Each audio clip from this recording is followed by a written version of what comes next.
नमस्कार मंडळी, मी अपूर्वा. तर ॲक्च्युली या विषयाबद्दल मी व्हिडिओ बनवणार नव्हते किंवा काय बोलावं किंवा कितपत बोलावं याचं मला थोडंसं कन्फ्युजन होतं. बट आज जी बातमी मी वाचली आहे, ऐकली आहे, त्यानं माझं डोकं सुन्न झालेलं आहे. As a mother of 2 girls, 2 मुलींची आई असल्यामुळे आज एक मी परत बातमी वाचली. 13 ऑगस्टला बदलापूर या ठिकाणी 4 वर्षीय मुलीचा एका शाळेतल्या सफाई कर्मचाऱ्याने बलात्कार केला. ती मुलगी आता हॉस्पिटलाइज्ड आहे आणि आपल्याला माहितीच आहे रिसेंट कोलकाता रेप केसवरती किती मोठं आपल्या देशामध्ये सुरू आहे सगळ्या गोष्टी. डॉक्टर्सनी प्रोटेस्ट केला, या सगळ्या गोष्टी आपल्याला माहिती आहेत. जर तुम्हाला माहिती नसतील तर थोडक्यात सांगते की एक 36 तास काम करून जी ऑन ड्युटी डॉक्टर होती, ती एका सेमिनार हॉलमध्ये गेल्यानंतर तिच्यावरती प्रचंड अमानुष अत्याचार करून तिला रेप करून मारण्यात आलं आणि असंही समजलं जाते की इट कॅन बी अ गँग रेप. त्याच्यामुळे खूप आतून हलवून टाकणारी ही गोष्ट होती आणि दिवसेंदिवस ही अशी प्रकरणं आहेत ही जी वाढतच चाललेली आहेत. हे सगळं कमी आहे म्हणूनच मला एक थोड्या वेळापूर्वी व्हॉट्सअप युनिव्हर्सिटीतून एक मेसेज आला की उद्या सर्वांनी DP काळं करायचं आहे आपलं आणि तो प्रोटेस्ट आहे. ठीक आहे, I respect that opinion of women की बरोबर आहे. तुम्हाला असं वाटत असेल की DP आपण काळं करून पण काय होणार आहे त्याने? आपण आपलं फक्त DP काळं करून एक दिवस आपण DP काळं करू. पुढं काय? पुढं आपण काय करणार आहोत या सगळ्याचं? म्हणून हा व्हिडिओ मी बनवायचं ठरवलं की ॲटलिस्ट जेव्हा आम्ही सोशल मीडियावरती तुमच्याबरोबर काहीतरी आमचे ओपिनियन्स शेअर करत असतो, त्यावेळी एका व्यक्तीच्या विचारसरणीमध्ये किंवा एका व्यक्तीला ह्याच्यातून काही ना काहीतरी उपयोग झाला, एका स्त्रीला, एका आईला, एका मुलीला उपयोग झाला, तरीही ती माझ्यासाठी मोठी गोष्ट असेल. म्हणून या विषयावरती मी आज बोलायचं असं ठरवलं. तर हा जो व्हिडिओ आहे त्याच्यासाठी मी चॅनलला सबस्क्राईब करा नाही म्हणणार, पण हा व्हिडिओ शेअर नक्की करा असं जरूर म्हणेन. तर मी जसं मगाशी म्हटलं की 2 मुलींची आई असल्यामुळे मला सतत ही आता भीती असते की माझी मुलगी सेफ कुठे आहे नक्की? माझ्या दोन्हीही मुली नक्की कुठे सेफ आहेत? जर ते शाळेत जाऊन जर त्यांच्यावरती सफाई कर्मचारी जर कुठल्याही स्त्रीवरती, कुठल्याही लहान लेकरावरती 8 महिने बघत नाही आहेत, 83 वर्षीय बाई बघत नाही आहेत, मॅरिड बघत नाही आहेत, अनमॅरिड बघत नाही आहेत, बस बघत नाही आहेत, एक डॉक्टर स्त्री बघत नाही आहेत, देन काय कुठली स्त्री कुठल्या ठिकाणी कशाप्रकारे सेफ आहे? हा सगळ्यात महत्त्वाचा प्रश्न आहे आणि तो आपण प्रत्येक स्त्रियांनी उचलला पाहिजे. सगळ्यात मोठी गोष्ट आपण चुकत आहोत ती म्हणजे आपण स्वतःला वीक समजतो. त्याच्यामुळे हे सगळं घडतंय असं मला वाटतं आणि बरोबर आहे, त्यावेळेला आपण साहजिकच आपण त्या एका कंडिशनमध्ये असू, जर असं काही कोणाबरोबरही घडत असेल तर स्त्रिया वीक आहेत असं समजलं जातं. पण सगळ्यात महत्त्वाचा मुद्दा आहे की ह्याच्यावरती आपण ॲज अ स्त्री म्हणून, ॲज अ आई म्हणून काय करू शकतो?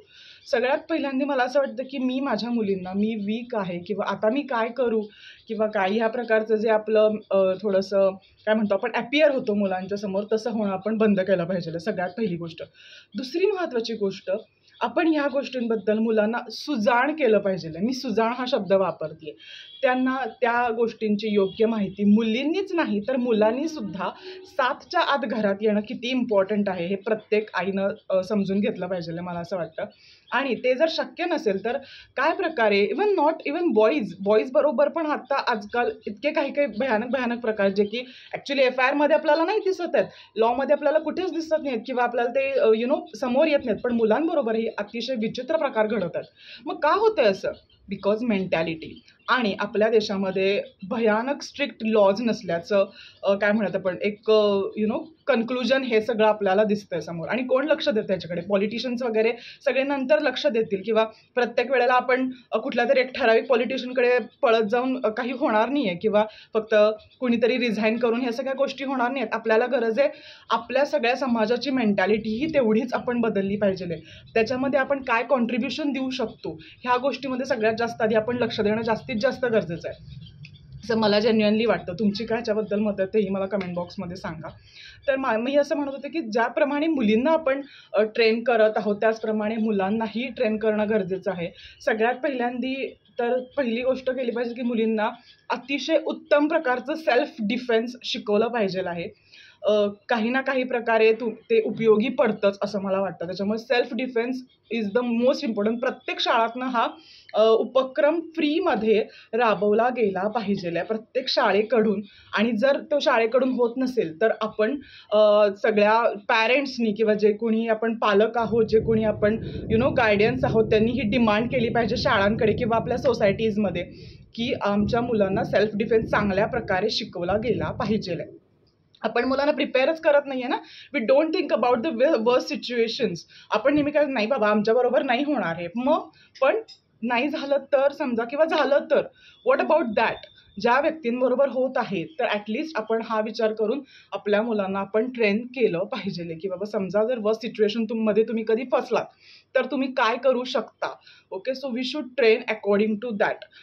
दुसरी गोष्ट, मुलांची मेंटॅलिटी जी आहे स्त्रियांकडे बघण्याची, अजूनही ती आपल्या देशामध्ये जी 78 वर्षांपूर्वी माझ्या मते चांगली असेल, 78 वर्षांपूर्वी ज्यावेळेला आपल्याला स्वातंत्र्य मिळालं, आता ती वर्स्ट झालेली आहे.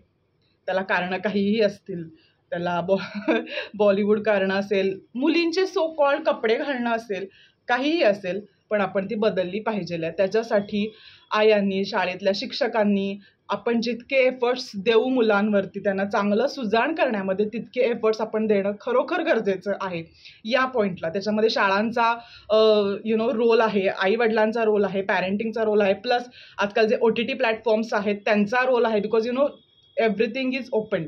तर त्याच्यामुळे त्यांच्याशी व्यवस्थित बोलून त्यांना सुजाण बनवणं, बाहेर आत्ता परिस्थिती काय सुरू आहे and how you can tackle with such situations, हे आपण त्यांच्याशी ओपनली आणि तेवढ्या शांतपणे बोललं पाहिजे.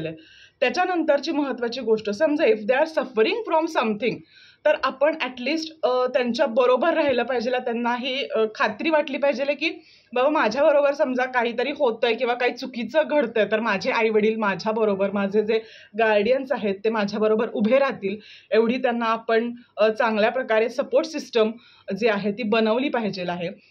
आपण इथेच चुकतो की समजा, म्हणून तर त्या आजकाल केसेस फाईल होत नाहीत. कित्येक केसेस अशा असतात की त्या फाईलच होत नाहीत.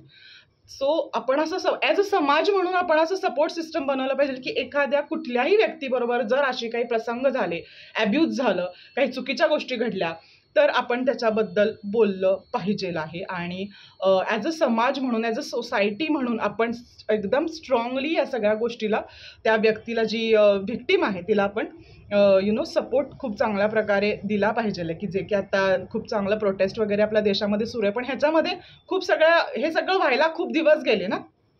सो आपण बोलत नाही ह्याच्यावरती, मोस्टली बोलत नाही आपण. त्या वेळेला आपला अँगर जो आहे तो व्यक्त करत नाही.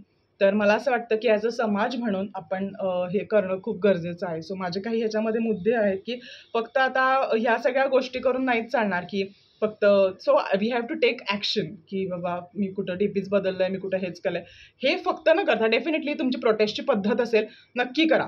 पण ह्याही गोष्टी त्याच्याबरोबर करा की तुमच्या सोसायटीमध्ये तुम्ही ॲज अ सेल्फ डिफेन्सचं काही वर्कशॉप, काही सेमिनार्स, काही अशा सगळ्या गोष्टी मुलींना शिकवा, मुलींना सुजाण करा, मुलांना सुजाण करा की तुम्ही काय प्रकारे या सिच्युएशन्स हँडल करू शकता.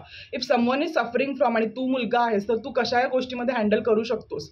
सो ह्या सगळ्या गोष्टी आपण आपल्या मुलांना, आपल्या आजूबाजू जे काही घडतंय त्याचं थोडंसं ज्ञान, मी नाही बाबा म्हणजे माझ्या मुलांना काही सांगणार बाबा ते सगळे नीट राहू दे, त्यांना काय माहिती नको ह्याच्यातलं, हे असं आता चालणार नाही. Because the situation it's a high time now. त्याच्यामुळं मला हेच तुमच्याबरोबर शेअर करायचं होतं. ह्याच्या व्यतिरिक्त अजून काय तुमचे मुद्दे आहेत तेही मला कमेंट बॉक्समध्ये सांगा.